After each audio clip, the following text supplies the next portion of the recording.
미국 캘리포니아주의 오클랜드시의 의사들이요, 행복 처방전이라는 특별한 처방전을 만들었습니다. 미국이 오클랜드시의 의사들이요, 병원에서 환자들을 진료하면서 환자들을 고통스럽게 하는 것을 보니까요, 질병뿐만이 아니라 질병 그 자체만이 아니다라는 것을 그들이 깨닫게 된 것입니다. 암과 같은 많은 중증 환자들이요, 우울증이나 불안증, 불면증과 같은 정신 문제로 이중의 고통을 받는다라는 것을 그들이 알게 된 것입니다. 그러면서 이들을 오랫동안 지켜본 의사들이 약의 처방전을 주면서 별도로 행동하는 처방전, 바로 이 행복 처방전을 환자들에게 주게 된 것입니다. 그리고 약을 꾸준히 먹는 것처럼 이 행복 처방전도 체크리스트를 줘서 잘 체크하면서 약을 먹는 것처럼 똑같이 하도록 했습니다. 그래서 10가지인데요. 첫 번째는 심호흡하기입니다. 심호흡하기. 여러분 천천히 심호흡하면요, 온몸에 이렇게 긴장이 풀리고 마음이 안정되는 것은 누구나 우리가 경험할 수 있죠. 그래서 심호흡을 하면요,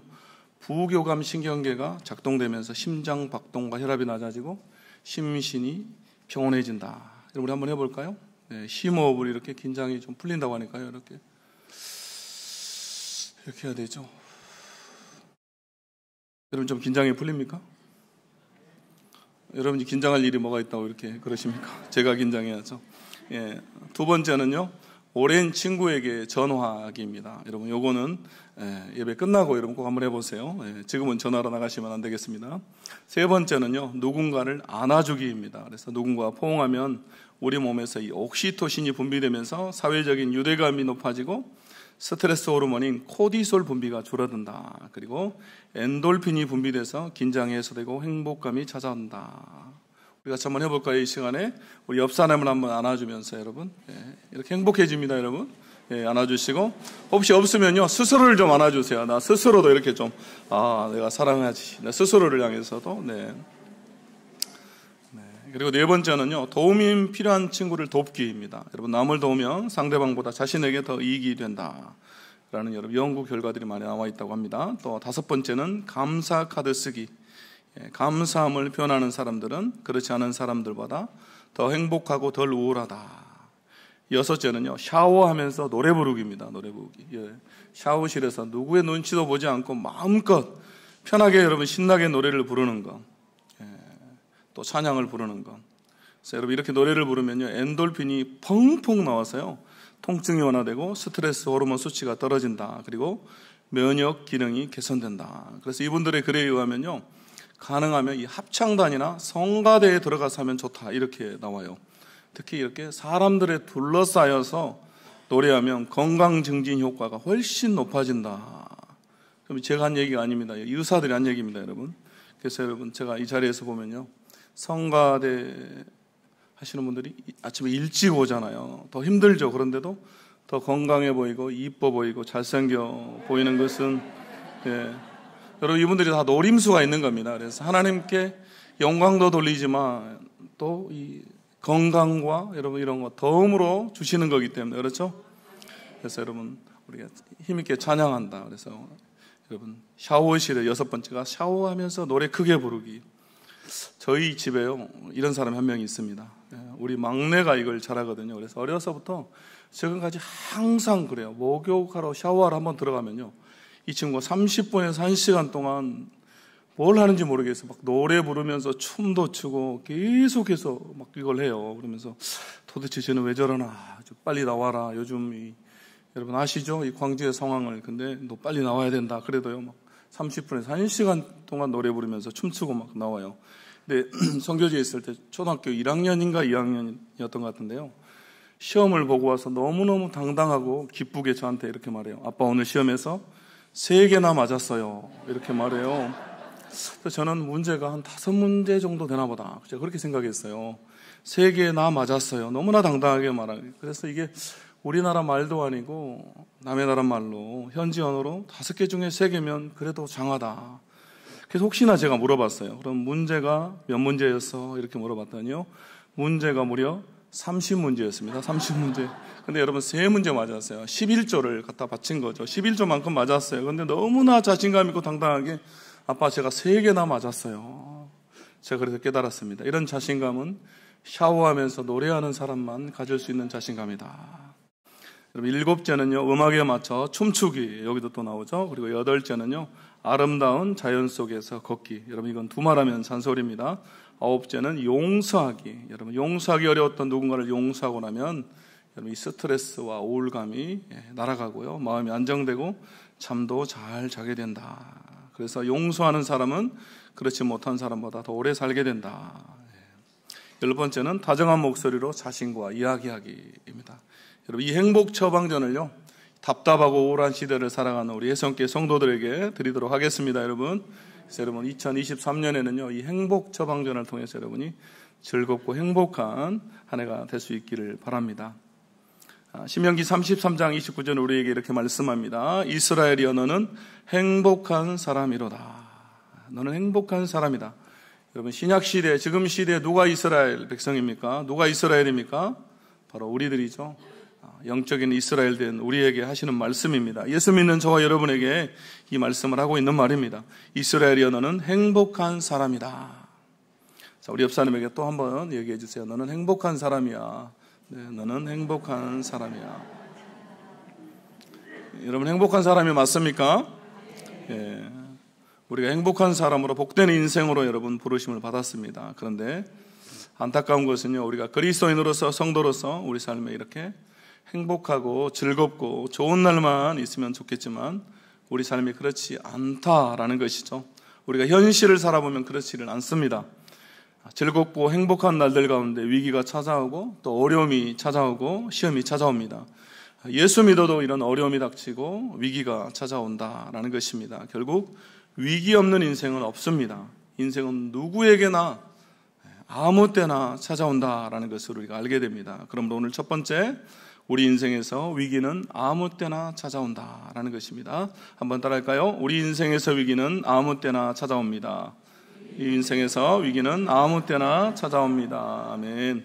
오늘 본문의 말씀은 예수님과 제자들이 함께 가나의 혼인잔치에 초대받아서 참석하신 내용으로 시작하고 있습니다. 그런데 결혼식 중간에 포도주가 떨어졌습니다. 오늘 2장 3절 말씀 우리가 함께 읽겠습니다. 시작. 포도주가 떨어진지라 예수의 어머니가 예수에게 이르되 저들에게 포도주가 없다 하니. 아멘. 포도주가 떨어졌다. 포도주가 없다. 여러분, 당시의 혼인잔치, 결혼식은요, 오늘날 한국의 결혼식처럼 그냥 1시간만 30분 안에 끝나는 그런 결혼식이 아니라 일주일 동안 계속해서 진행이 되었습니다. 그래서 결혼식은요, 개인을 넘어서 이 마을 전체의 축제였습니다. 그래서 초대받은 사람들은 일주일 동안 포도주를 마시며 함께 기뻐하고 즐거워하면서 신랑과 신부와 함께 잔치를 즐깁니다. 그런데 잔치 중간에 문제가 생겼습니다. 준비한 포도주가 다 떨어져 버린 것입니다. 포도주는 일주일간 진행하는 혼인잔치의 핵심인데, 없어서는 안 되는 가장 중요한 필수품인데 이 포도주가 떨어져 버렸습니다. 포도주가 떨어짐으로 일순간 잔치의 흥은 깨지고 이제 신랑과 혼주는 수치를 당할 위기에 놓였습니다. 혼인잔치 중간에 포도주가 떨어진다라는 것은요, 이 잔치를 베푼 주인에게는, 이 혼주에게는 아주 큰 수치라고 할 수가 있습니다. 그래서 여러분, 이 세상에 아무개 집에 결혼식에 갔더니 중간에 포도주도 다 떨어지고 없더라. 말도 안 된다. 이 동네 창피다. 이런 거죠. 전라도 말로 하면 여러분 어떤 거겠습니까? 우셋이라서 찌개 사까이 이런 거죠. 우셋이라서 우셋스러운 일을 당한 겁니다, 여러분. 참석한 사람들 뿐만 아니라요, 온 동네 사람들에게 원성과 조롱을 받습니다. 그리고 두고두고 구설수에 시달리게 될 것입니다. 여러분, 이 즐겁고 행복한, 아니 인생의 가장 행복한 클라이막스와 같은 인생 최고의 순간에 위기가 찾아오는 것입니다. 여러분, 이처럼 위기는요, 내가 원하든 원하지 않든 아무 때나 찾아오게 되어 있습니다. 제가 지난번 설교 시간에 이와라고 말씀드렸던 이 미라클의 박위 형제, 외국계 회사의 정규직으로 합격한 그 최고의 순간에 사고를 당했습니다. 그리고 전신마비가 되어버리죠. 여러분, 이번에 이태원 사건만 해도요, 저는 이렇게 마음이 아파서 기사를 다 못 보겠더라고요. 근데 제가 보면서 가장 마음이 아팠던 얘기 중 하나가 뭐냐면요, 수년 동안 취업 공부를 하고서 드디어 합격해서 그날 저녁에 친구랑 축하하기 위해서 그 자리에 갔는데 참배를 당했습니다. 여러분, 우리에게 위기가 오고 문제가 생길 줄 알면 누가 그 자리에 가겠습니까? 저도 저의 선교지의 삶을 돌아보니까요, 이제는 된 것 같다, 더 이상 위기는 없을 것 같다라고 여길 때마다 위기가 찾아왔어요. 제가 개척했던 교회가요, 계속해서 성장하면서 공간이 도저히 비좁아서 안 되겠다, 새로운 장소를 좀 알아보자, 이렇게 교회에서 같이 리더십들이 결정을 했습니다. 그래서 장소를 알아보고 있을 때, 교회적으로 봤을 때 가장 좋을 때죠. 근데 그때 교회 공안들이 찾아왔어요. 그 순간에 또 그 문제를 어렵게 해결하고 이제는 괜찮겠지라고 했는데, 더 이상 위기는 없겠지라고 했는데 또 비자의 문제가 생겼어요. 계속해서 설마 괜찮겠지라고 하는 순간마다 이런 위기가 찾아왔습니다. 여러분, 어디 저만 그렇겠습니까? 우리 모두의 삶에 경험담 아니겠습니까, 여러분? 그럼 이런 위기들 앞에서, 갑자기 닥쳐오는 문제들 앞에서 우리가 그냥 주저앉고 절망하고 좌절해 있을 것인가? 그대로 주저앉아 버릴 것인가? 쓰러져 버릴 것인가? 오늘 보면 우리에게 노, 아니다라고 분명하게 말씀하고 있습니다. 오늘 보면 우리에게 해결책도 주고 있습니다. 바로 우리 예수님이 해결책이 되신다라는 것이죠. 우리 예수님이 우리에게 도움이 되신다. 우리 예수님이 우리의 필요를 채우신다. 우리 예수님이 위기를 기회로 바꾸신다. 우리 예수님이 물을 포도주로 바꾸신다라고 오늘 말씀이 우리에게 이야기하고 있습니다. 그러므로 두 번째, 예수님만이 우리의 필요를 채울 수 있습니다. 한번 따라하겠습니다. 예수님만이 우리의 필요를 채울 수 있습니다. 예수님만이 우리의 필요를 채울 수 있습니다. 여러분, 믿습니까? 여러분, 예수님만이 우리의 필요를 채울 수 있다. 예수님만이 나의 필요를 채우고 우리 가정의 필요를 채운다. 여러분, 이 사실이 믿어져야만, 여러분, 이 확신이 있어야만 우리 삶에 물이 포도주로 변하는 기적이 일어나게 되는 것입니다. 여러분, 왜 그렇습니까? 여러분, 이 사실을 아는 사람, 그리고 이것이 믿어지는 사람, 이것을 신뢰하는 사람만이요, 예수님에게 도움을 요청할 수 있기 때문입니다. 내게 닥쳐오는 그 문제와 위기를 가지고 예수님께 나아갈 수 있기 때문입니다. 여러분, 이 신뢰가 없으면요, 그 문제와 위기를 가지고 주님 앞에 나아갈 수가 없는 것이죠. 대신에 내가 더 신뢰하는 그 무언가에게, 여러분, 사람이 될 수도 있고요, 돈이 될 수도 있고 권력일 수도 있는, 여러분, 그것에게 나아가게 될 것입니다. 잔치에 포도주가 떨어진 것을 어머니 마리아가 알았습니다. 그러나 그녀는 다른 사람에게 가지 않습니다. 시장에 가서 포도주를 사오려 하거나 다른 방법을 찾지 않습니다. 그 대신에 가장 먼저 누구에게 그 사실을 알립니까? 가장 먼저 예수님에게. 오늘 2장 3절 말씀에 포도주가 떨어진지라 예수의 어머니가 예수에게 이르되 저들에게 포도주가 없다 하니. 그녀는요, 문제를 발견하자마자, 위기가 오자마자 예수님께 나아가고 있습니다. 그것을 예수님께 말합니다. 예수님께 가져갑니다. 가장 먼저 예수님에게 그 사실을 이야기하고 있습니다. 여러분, 이것이 중요합니다. 왜 그러면 이 마리아는 이렇게 했을까요?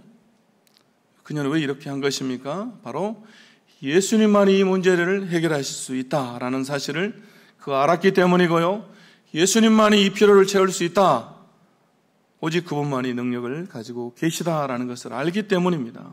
그것을 믿었기 때문이죠. 결국 우리가 이것을 알지 못하고 신뢰하지 못하면 우리 포도주로 변하는 기적이 일어나지 않는다라는 것입니다.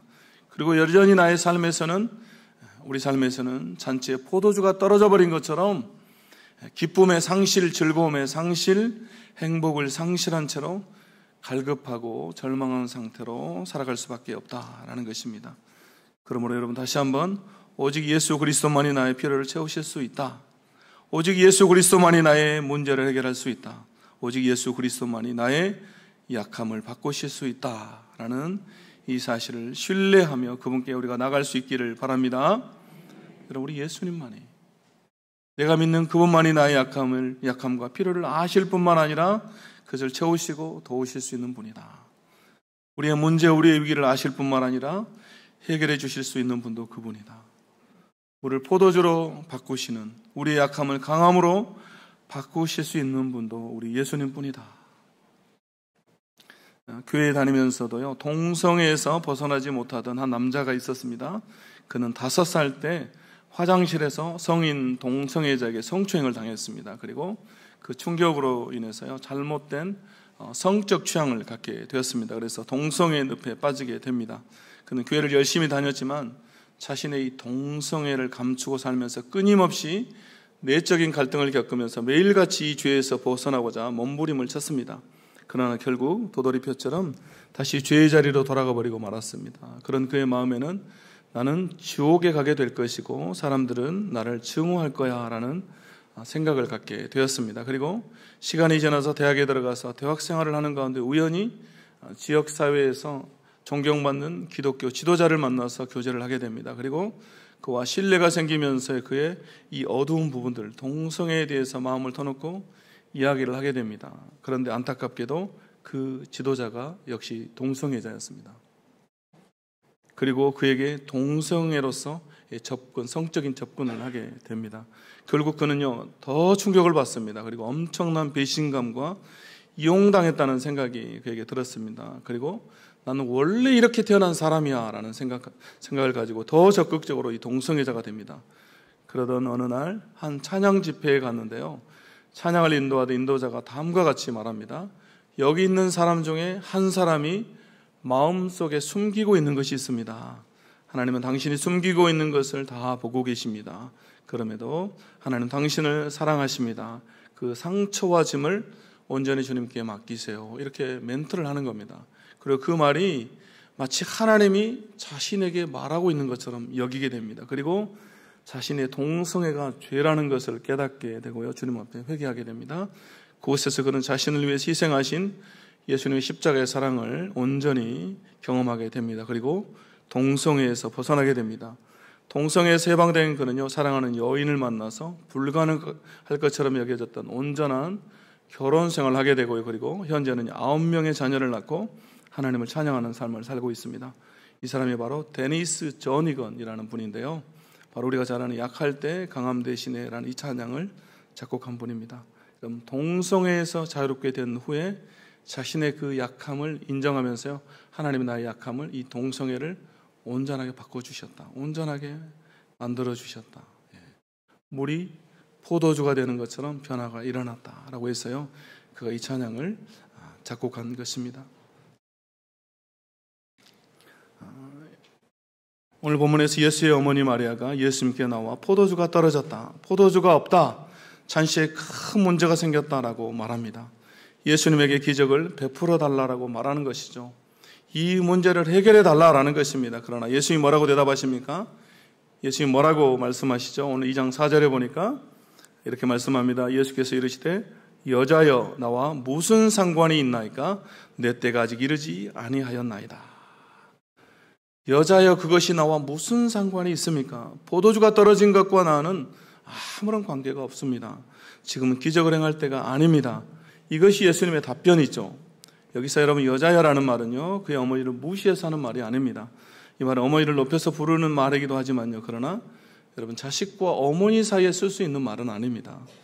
여러분 부적절한 말이죠. 성경에도 이런 용례가 한 번도 나오지 않습니다. 그런데도 예수님께서 이렇게 말씀하시는 것은요, 이제 공생의 인류 구원을 위한 삶을 사셔야 했기 때문에 육신의 어머니와는 어느 정도 거리를 둬야 하기 때문에 아들이 아니라 주님으로서 예수님께서 의도적으로 거리를 두는 표현으로서 여자여라는 호칭을 사용하고 있는 것입니다. 그리고 말씀하시죠. 내 때가 아직 이르지 않았습니다. 내 때가 아직 되지 않았습니다 라고 말합니다. 인류 구원을 위한 십자가와 영광을 위한 사역의 때, 대중에게 공개적으로 드러내서 기적을 베푸시고 하나님 나라를 선포할 때가 아직은 아니다라는 것입니다. 결론적으로는 기적을 베풀지 않겠다라는 것입니다. 나는 기적을 베풀지 않겠습니다라는 말입니다. 그럼에도 마리아가 하인들에게 명령합니다. 5절 말씀 우리가 한번 읽어보겠습니다. 5절 시작.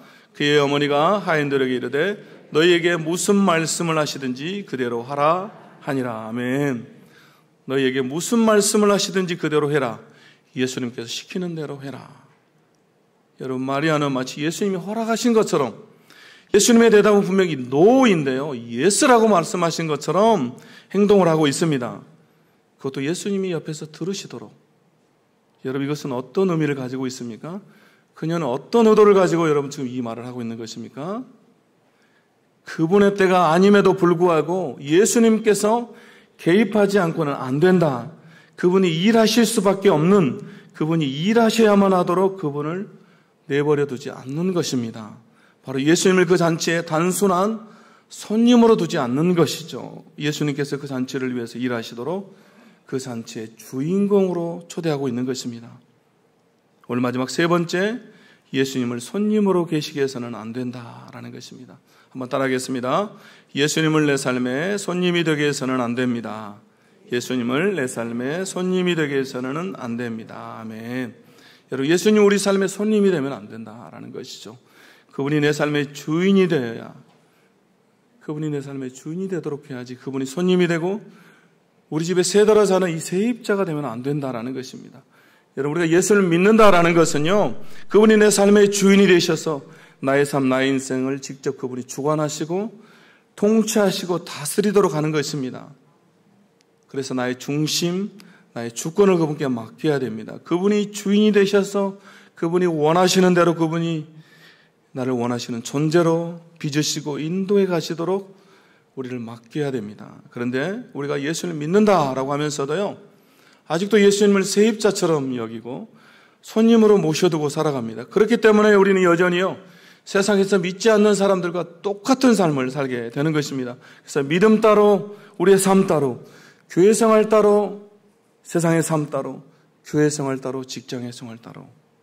여러분, 주인이 바뀌지 않으면 그분은 그저 내 삶에서 세입자이고 손님일 뿐인 것입니다. 그리고 안타깝게도 그분은 우리 삶에서 아무것도 하실 수가 없습니다. 여러분, 세입자는요, 자기 사는 집에 뭣도 하나 제대로 박을 수가 없습니다. 주인이 아니기 때문에 그렇죠.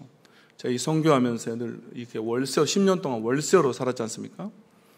뭐 한국에는 전세가 있지만 다른 나라는 다 월세로 사는 거 아시죠? 그래서 저도 이렇게 10년 동안 월세로 살았는데요. 제가 그 사역했던 그 곳이 너무너무 더워요. 1년에 거의 뭐 7개월, 8개월 정도는 30도 이상 되고, 여름에는요, 한 40도까지 올라갑니다. 그래서 밤 온도가 항상 30도 이상이고 12월에도 30도 온도가 나와요. 그래서 집에 다 에어컨이 있습니다. 그리고 방마다 에어컨을 설치해야만 살 수가 있는데요. 그 여러분, 에어컨 설치하려면 밖에다 슈레기를 놔두고 구멍을 내야 되잖아요. 구멍을 내서 관을 이렇게 집 안으로 연결을 해야 되는데, 그때마다 주인에게 연락을 해요. 그래서 이 에어컨을 좀 설치하고 싶다. 근데 주인이 허락을 안 해주면요, 이 구멍을 낼 수가 없어요. 둘 중에 하나입니다. 그 집에서 안 살든가, 에어컨 없이 살든가.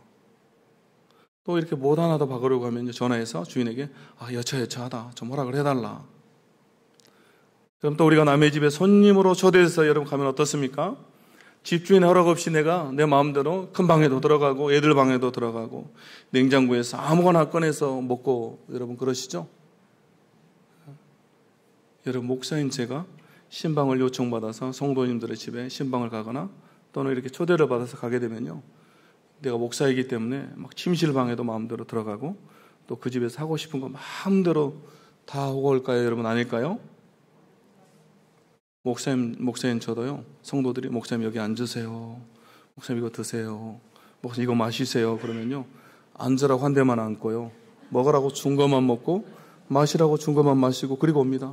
그리고 나갈 때 여러분 뭐라고 말하고 오겠습니까? 오늘 참 편하게 있다가 갑니다. 집이 너무너무 편하고 좋습니다. 제가 그렇게 말하고 나오죠. 여러분, 목사라고 할지라도 손님은요, 주인이 허락해주는 공간에서 주인이 허락한 것만 할 수가 있습니다. 그러나 주인은 아니죠. 내 집이기 때문에 내 마음대로 할 수가 있습니다. 침실에도 들어가고 비밀스러운 옷장도 다 열어보고. 여러분, 그 안에 뭐가 있겠습니까? 목사님 신방 오신다고 넣어뒀던 그 빨래들이 거기에 있겠죠, 여러분. 뭣도 내 마음대로 박지 못하고. 그러나 주인은요, 뭣도 마음대로 받고 고치고 싶은 거 고치고 서럽게 단장도 하고. 여러분, 이게 주인과 손님의 차이, 주인과 세입자의 차이입니다. 여러분, 예수님이 내 삶의 손님이고 세입자면요, 방금 예를 든 것처럼 우리 삶에서 아무것도 할 수가 없다라는 것이죠. 기적을 베푸실 수도 없고 우리 삶을 변화시킬 수도 없습니다. 물이 변하여 포도주가 되는 기적이 일어나지를 않는다라는 것입니다. 여러분, 그분이 능력이 없는 것도 아니고 그분이 힘이 없는 것도 아닙니다. 그러나 그분이 인격적이신 분이기 때문에 우리 강압적으로 하시지 않습니다. 우리를 힘으로 눌러서 일하는 분이 아니다라는 것이죠. 그래서 여러분 마가복음 6장 4절에서 5절에 보면요, 예수님께서 고향인 나사렛에 가신 내용이 나옵니다. 그런데 5절 말씀에 보면 이렇게 나오죠. 그곳에서는 아무 권능도 행하실 수 없어 라고 나옵니다. 아무 권능도 행하실 수 없었다. 여러분, 예수님의 능력이요, 그분의 힘이 고향에서는 다 사라져버린 것입니까? 그렇지 않습니다. 똑같은 분입니다. 그분은 여전히 온 우주 만물을 창조하시고 다스리시는 우주 만물의 주인이신 예수님이십니다. 가는 곳마다 병자를 고치시고 귀신을 쫓아내며 기적을 행하시는 분이세요. 그런데 고향에서는 아무 권능도 행하실 수 없었다. 여러분, 이것은요, 고향 사람들이 인정하지 않았기 때문이죠. 이 나사렛 사람들에게, 고향 사람들에게 예수님은 그저 손님일 뿐이었던 겁니다. 여러분, 우리도 마찬가지입니다. 우리가 우리 삶의 주도권을 예수님께 드리지 않고 그분을 내 삶의 주인으로 인정하지 않으면요, 우리도 예수님의 고향 사람들, 이 나사렛 사람들과 똑같습니다. 내 삶의 기적이 사라져버리고 물이 포도주로 변하는 그 역사가 나타나지를 않는다라는 것입니다. 그러므로 여러분의 삶에서 여러분, 예수님은 세입자입니까? 주인입니까? 여러분의 삶에서 예수님은 손님입니까? 주인이십니까?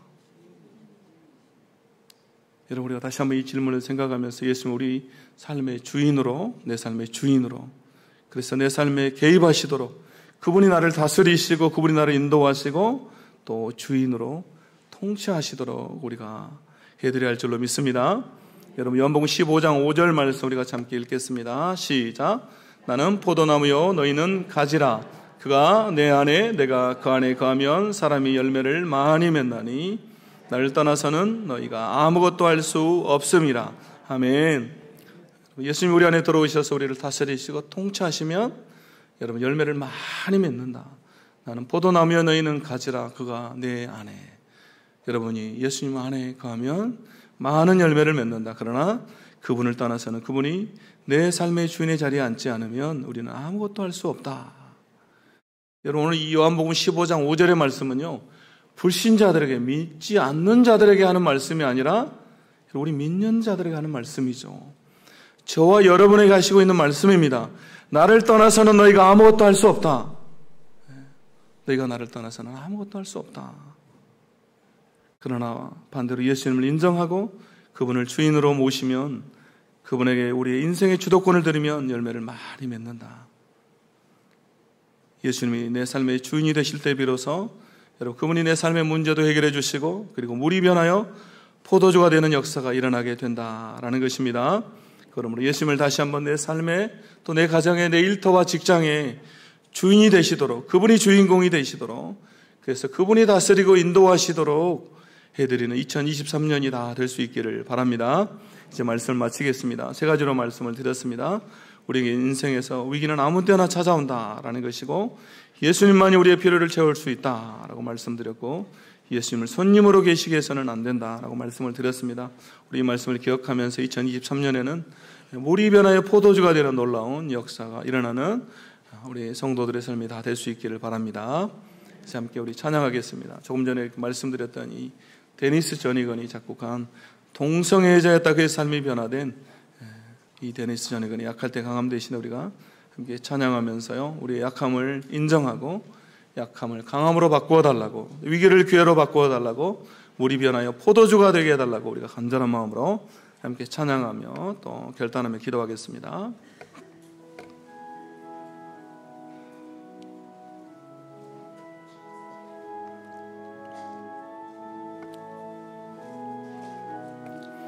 약할 때 강함 대신에 약할 때 강함 대신에 나의 보배가 되신 주 나의 모든 것, 주 안에 있는 보물을 나는 포기할 수 없네. 주 나의 모든 것. 한 번 더 고백하겠습니다. 약할 때 강함 대신에, 약할 때 강함 대신에 나의 보배가 되신 주 나의 모든 것,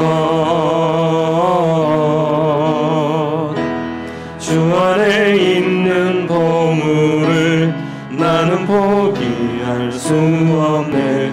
주 나의 모든 것. 아멘. 예수 어린 양,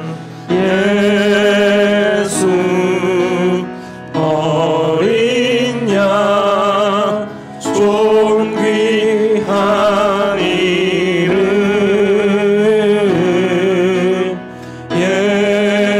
예수 어린 양, 존귀한 이름. 십자가 죄 사하셨네.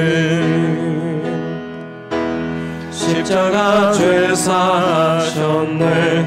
주님의 이름 찬양해. 주 나의 모든 것. 쓰러진 나를 세우고 나의 빈잔을 채우네. 주 나의 모든 것. 아멘. 예수 어린 양, 예수 어린 양, 존귀한 이름. 예수 어린 양, 존귀한 이름. 한 번 더 고백하겠습니다. 약할 때 강함 되시네. 약할 때 강함 대신에 나의 보배가 되신 주, 주 나의 모든 것. 주 안에 있는 보물을 나는 포기할 수 없네. 주 나의 모든 것. 아멘. 예수 어린 양, 예수 어린 양, 존귀한 이름.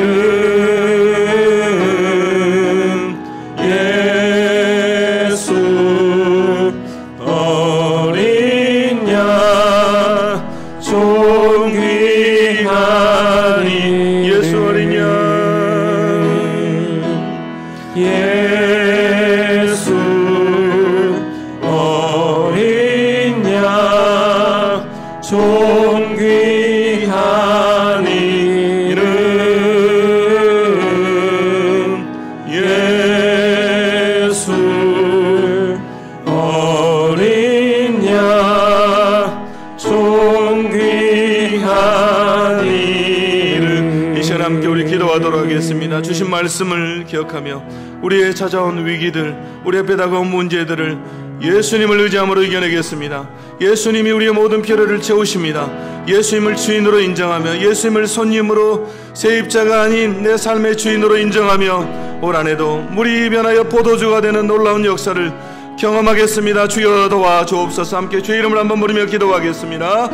주여 하나님 도와주옵소서. 하나님 아버지 감사합니다.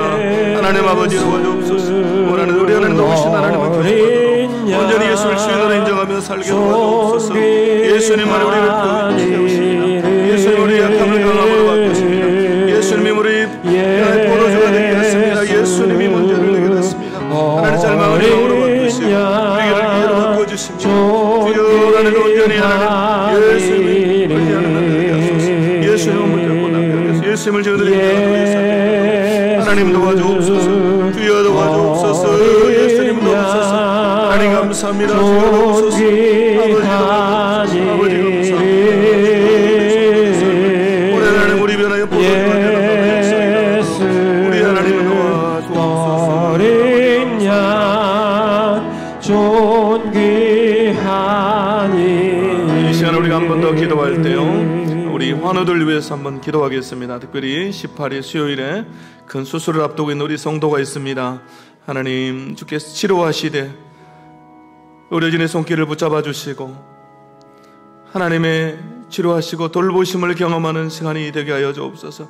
주님만 바라보는 시간이 되게 하여 주옵소서. 또 특별히 항암 치료 중에 있는 우리 환우들, 회복 중인 환우들, 코로나 후유증으로 힘들어하는 성도들도 있습니다. 하나님, 우리 환우들을 주님이 기억하시고 주님 이 시간에도 치료하여 주옵소서. 너는 병 낫기를 위해 기도하라고 말씀하셨사오니 이 시간도 우리가 환우들을 위해서 함께 주의 이름을 한번 부르며 기도하겠습니다. 주여 하나님 도와주옵소서. 하나님 아버지 감사합니다. 15일에 수술을 앞두고 있는 귀한 하나님 아버지, 우리 성도를 기억하시고 하나님 아버지 붙잡아주옵소서. 하나님 아버지 붙잡아주시고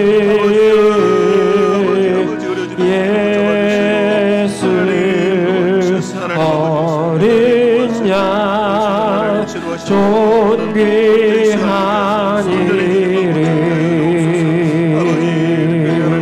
예수 어린 양 존귀한 이름 예수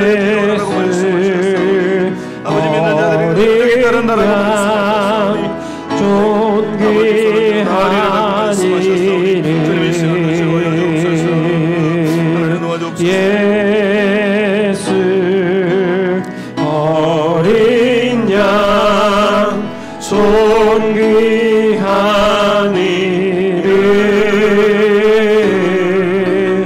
예수 어린 양 존귀한 함께 고백하겠습니다. 예수 어린 양 예수 어린 양 존귀한 이름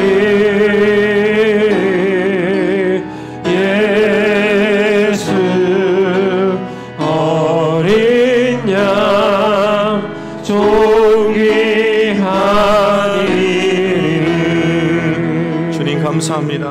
오늘 혼인잔치에 포도주가 떨어진 것처럼 우리 인생에도 위기는 아무 때나 원하지 않아도 닥쳐옵니다. 우리 인생의 문제가 끊이지 않습니다. 그러나 우리가 믿는 예수님, 오직 예수님만이 우리의 필요를 채우실 수 있고 우리의 문제를 해결할 수 있으며 우리의 약함을 강함으로 바꾸실 수 있는 분임을 믿습니다. 물이 변하여 포도주가 되는 역사를 일으키시는 분이심을 믿습니다. 오늘도 그 주님을 내 삶의 주인으로 모시고 주님이 인도하시고 다스리시는 온전히 주님이 원하시는 삶을 살아가게 주여 도와 주옵소서. 내 삶에도 몰과 같은 수많은 문제들, 위기들이 변하여 포도주가 되는 것 같은 기적의 역사가 일어나게 하여 주옵소서. 또 특별히 큰 수술을 앞두고 있는 귀한 성도를 기억하여 주시고, 또 하나님 수술을 마치고 회복 중인 성도들, 항암 치료 중인 성도들, 또 코로나 후유증으로 독감으로 고생 중인 성도들, 또 원치 않은 질병으로 고통 중에 있는 우리 성도들 환우를 주님이 찾아가시고 위로하시고 하나님 시간에도 만지시고 주님 회복시켜 주옵소서. 주님이 치료하여 주옵소서. 믿사오며 예수 그리스도의 이름으로 기도하옵나이다. 이제는 우리 주 예수 그리스도의 은혜와 하나님 아버지의 그 크신 사랑과 성령의 미로교통 충만케 하심의 은혜가 물이 변하여 포도주가 되는 놀라운 기적을 체험하기로 작정하는 사랑 우리 성도들과 더불어 이제로부터 영원토록 함께 계실지어다.